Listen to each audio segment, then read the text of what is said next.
Bahasa ibu merupakan bahasa yang dikenal sejak lahir dan digunakan dalam interaksi sehari-hari.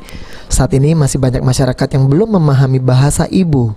Bahkan penggunaan bahasa ibu semakin berkurang seiring dengan perkembangan zaman, terutama bagi generasi muda.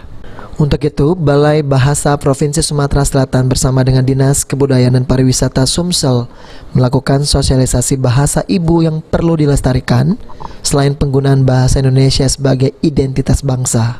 Peringatan Hari Bahasa Ibu Internasional ini menjadi tonggak kesadaran untuk menjaga bahasa ibu untuk dilestarikan kepada generasi muda dengan nilai-nilai kekeluargaan dan identitas. 2, 1. Beri tepuk tangan yang meriah. Mari selalu kita cintai bahasa ibu.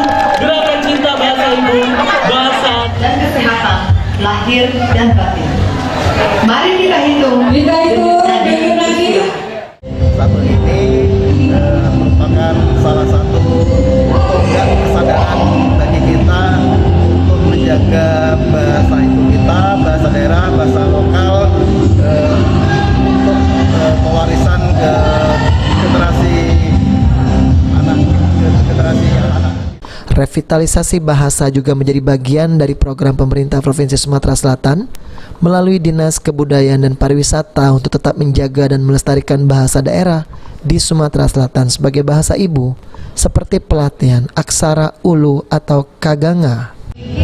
Program revitalisasi bahasa dan sastra ini sangat bagus. Kegiatan ini dalam rangka hari memperingati Hari Bahasa Ibu Internasional ini kita inginnya pelestarian ya, kita dalam gerakan cinta bahasa ibu ini kita inginnya bahasa daerah itu sebagai bahasa ibu terlestarikan, dipertahankan dan juga dapat kita upayakan sehingga masyarakat itu bangga menggunakan bahasa. Mengadakan pelatihan untuk khusus untuk bahasa aksara ulu, huruf aksara ulu itu huruf kaganga yang nanti akan kita kumpulkan dari dinas-dinas OPD terkait, dari Dinas Kebudayaan dan Pariwisata Provinsi Sumatera Selatan. Aprianto, PAL TV.